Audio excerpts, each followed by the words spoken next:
Hi, my name is Holly West, and I'm the author of the Mistress of Fortune Historical Mysteries, among other things. And I also edited a crime fiction anthology called Murder a Go-Go's, crime fiction inspired by the music of the Go-Go's.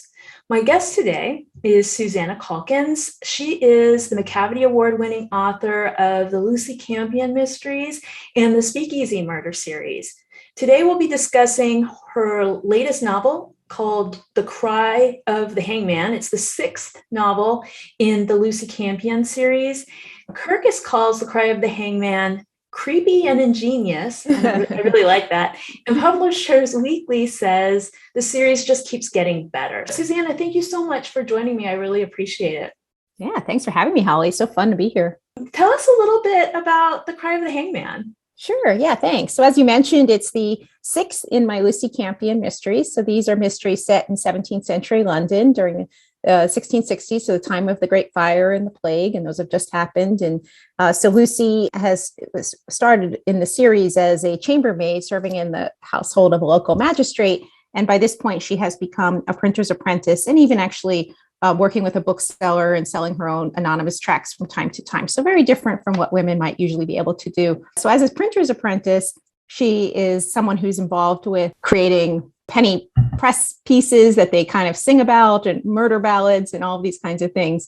And one day she is coming to the house where she used to work of the Hargraves, the magistrate, and she finds that he has been viciously assaulted. He's a major character in the other books, someone she views as a father figure. He is alive. I don't think that's a spoiler because it's within the first chapter. And there's a question about what has happened to him. And upon further investigation, it's pretty clear that some of his important papers have been stolen from his study. And very soon after that, when Lucy is selling her tracts, there is another new rival publisher, printer, who is selling tracts based off of Master Hargrave's papers. So these are private messages about crimes and trials that he's been observing and have been taking notes on. And so this is going to set into a path, a number of events related to the secrets that are being revealed from Master Hargrave's papers. Like you said, she started out as a 20-year-old chambermaid, but 6 books in, has she evolved the way you expected? Yeah, I mean, well, I always say I don't know what to expect from Lucy because I only had one book. I thought it was only going to be one book, and that was my only book I ever wrote. And then, then I ended up getting, continuing the series and being able to do that. But yeah, I mean, I really wanted Lucy to be someone that could, push against like some of the things that women are, the entrapments that women often had in the 17th century as they didn't really say working class, but as a woman who was not a woman of means, she was a servant, there were ways that she could sort of do things that, other women who were often chaperoned and couldn't get out of their homes were not able to do. So, being poor actually gave her some license and freedom. But, I have her starting to work as early as the second book, really, in the series, working as a printer's apprentice. And while truly she can't be an apprentice, and this is still a very male-dominated field, after the fire and after the Great Plague, there's so much social movement and so many people have died, quite frankly, that there's room for women to move. It's very similar to after World War I and after World War II in the United States and in Europe, where all of a sudden women are able to take the roles of men who have either died or injured. And it's actually very similar. And so she's able to secure a sort of a basic place as an apprentice. And then she starts to be able to, she's interested in writing and she's able to start writing some pieces, always anonymous, of course, because women can't really put their names on these kinds of things. But I wanted her to have this place to sort of develop. And so, yes, I feel like she's like, gets a couple years older, we're in 1667 by this point. So, a few years, but I wanted her to develop as an individual kind of thinking. And, she's a sleuth. She's using her brain to try to figure out some things that are sort of common sense, but are puzzling to others. A couple of things. The first is that this time period, which how fascinated I am by this time period, my own books are set just a little bit later in 1678. And the only reason I did that, because I had set out to write a book about around 1660. Mm-hmm. And then when I was searching for topics, to write about, I found a real life unsolved mystery that happened, I believe, in 1678. And so that pushed me to the end, more toward the end of Charles II's reign. But in general, this time period isn't well represented in literature, and I don't really understand why. And one thing that you said that I definitely resonates with me is the whole idea that the upheavals, the major upheavals of the fire and the plague offered opportunities to all sorts of people, and the idea that you could become something totally different. You could be anonymous. Is that something that attracted you to that time period? Yeah, that's definitely why I picked that time period. I mean, 1660s was already a pretty neat, so you mentioned Charles II. I mean, that's when he was restored to the throne. And so, we had Puritan rule, and while it was never quite as strict and rigid as everybody thinks it was, they've certainly had closed like theaters and, all kinds of, places, merrymaking. And with Charles, he reopened all of these sort of entertainment areas and districts, and there was a lot more partying. Christmas came back, people could sing in church again, which they had not been allowed to do. So there was a much more freeing already, even in 1660 itself. But certainly so many people died in the plague, and then with the fire, of course, so many people lost their homes. 20,000 homes, businesses were destroyed.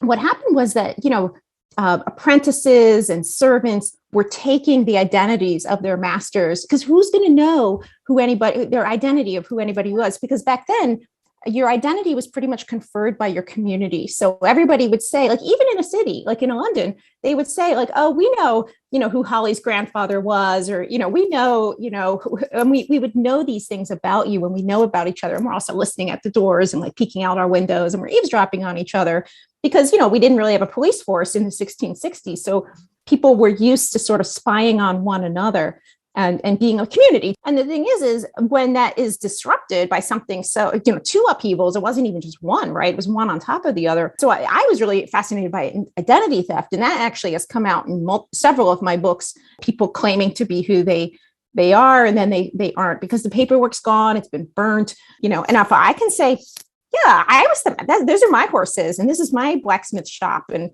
I'm just going to, and, if the master has died or they lost everything else, who's going to say that you're not who you are? So yeah, definitely the identity theft, it was a real thing, and people took advantage of it. You mentioned murder ballads. This book has several in the story.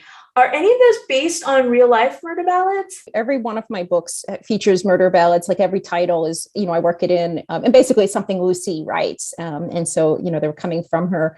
In this case, The Cry of the Hangman was based on ballads related to, a hangman, a couple hangman. So yes, I went and I borrowed like the cadence and the language of some of them because it was something I wanted to thread through my book. And this is partly because I was always sort of interested in this role of the hangman. We're all kind of ghoulish, right? Like how do you become a hangman? Like, why do you become a hangman? And, there's such a popular conception of like the hangman and, this silent figure and like, who are they? Wear this mask. And, but actually I found that the mask really wasn't all that common, and people knew who they were. And, they often found their way into these positions, or they were manipulated into these positions, often to like escape death themselves. They were offered the job. But, there was a very famous one, Jack Ketch, and he was a bumbling guy. And, people used to pay the hangman money, the families, if they had money, like, so they would do a better job. I mean, if you remember Anne Boleyn, that they really did a terrible job with, getting her head off because, the guy kept missing and hitting her shoulder blades. And, I think everybody sort of took that as a lesson. You don't want to have that happen to you. And so only elites basically had their heads cut off. Everybody else is hanged, but you might pay people to like hang on to your loved one's feet to like help them, die faster and all that. They would like grab onto their loved one's feet and hang so that it would be more merciful. Yeah. And I was like, who is this person who would do this work? And so and ballads aren't really necessarily the best way to get real information, but I liked the popular understanding of what a hangman's job was, and like their role in the justice system. And I just thought that was really interesting. How much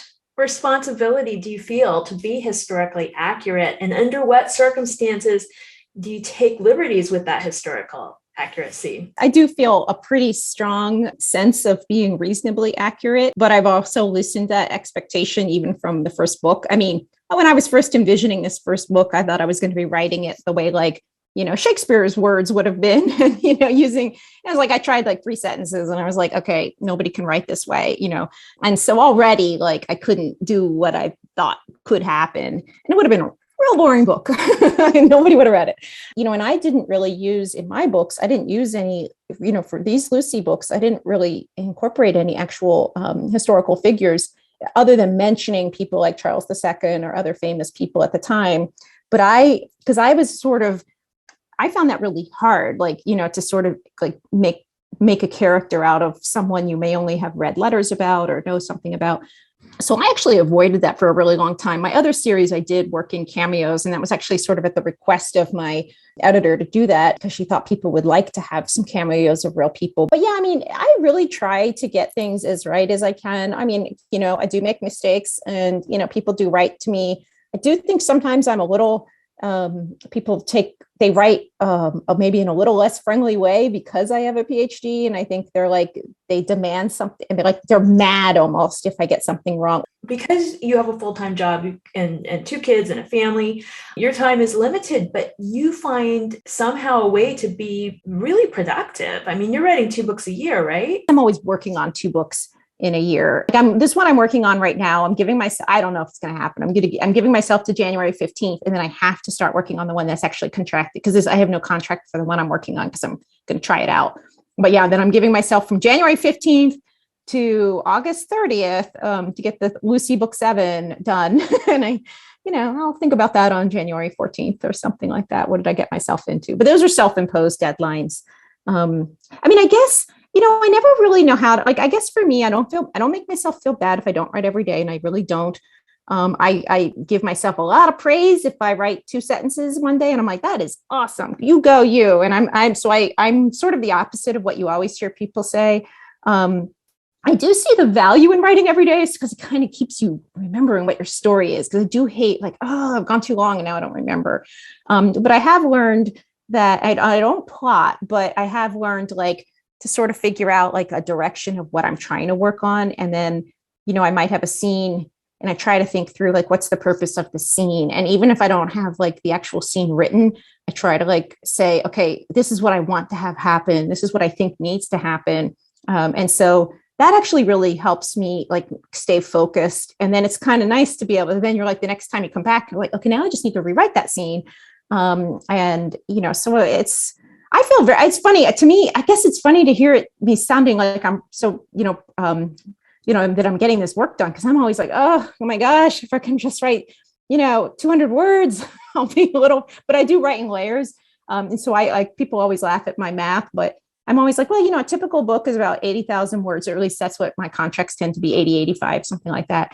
And so I'm always okay, well, 40,000 is if I can get to 40, that's kind of a good first draft, and I'm just writing it all and I'll add in the layers later. I add in description and I add in more stuff. And then I'm 40,000, but actually really only 20, that's halfway to there. And then it's 20, half of 20 is 10, so basically I get to this point where I've written, 500 words. I'm halfway down the book. So, it's great. It's the way I do my math that helps me. Do you find it motivated? Pressure off a little bit? Yeah, definitely. It makes it less overwhelming. Yeah. And also I guess I don't mind and I will say, I literally will say to myself, I do talk out loud, but, I'll say I have an hour to work on this. And so I'm I have to write for an hour. And I actually think that's better than if you say I have 4 hours, and then you kind of are staring at the page and you're finding things to clean. And I'm I have 1 hour and this is what I need to do in this hour. I think, and, I do a lot of what I call TV work, the kids are watching TV or something, then this is when I do look up, what does a chamber pot look like? And that kind of is inspiring. Chamber pots aren't always inspiring, but it's I'm looking things up. So it's writing adjacent work, and I I'll work on that instead of writing, but it's kind of writing. So somehow you find a way to get the job done. I feel those hours that you find where you're this is what needs to get done, those are where probably your strongest chunks of writing are done. I have this image of you, writing things on paper napkins, like wherever you happen to be, just to get words down. How accurate is that? I think napkins would make me a little crazy because they would always get soggy and then I can't read, and that's always bad enough. But it's funny you say that because I had a math friend, a math guy, and that's how he would do all his notes, was on napkins. And I'm like, no, I do always have notebooks and journals with me. And that is like the worst thing in the world, is if I am stuck somewhere and I do not have a working pen and I don't have any paper, like, because I will like, okay, let me at least brainstorm what the next thing is, or let me think about what a name of a character could be, or, like I've come up with the smallest possible task sometimes, because I teach motivation, in my day job thing. It's like, all you sometimes need is the very small, break those large tasks that seem daunting to the most small task you can. And if it's coming up with a fun character name, or coming up with the name of a place where they're going to drink their mead and have their lentil pie or something, like, come up with that. And like, that can be very inspiring. So you don't have to feel like you have to do something big. You can do something little, and then that's fun to work on. And it's progress. Yep. What I've got from what you just said is, where some people have that moment to themselves, they might take out their phone and start scrolling and waste time on the internet or social media. But you're saying that one of your practices is you've got paper, you've got a pen with you, a notebook, and you're actually using that time to get some work done. I mean, I definitely spend my time on the internet and watch TV and I clean and do things that other, all that stuff. I don't really like cleaning up, but I do all that other stuff. But I will keep in mind things I think I should look at, and I keep images of things. So if I see something, then I put it into basically a PowerPoint. I just stick it on there. Other people use Pinterest, but that's how I work.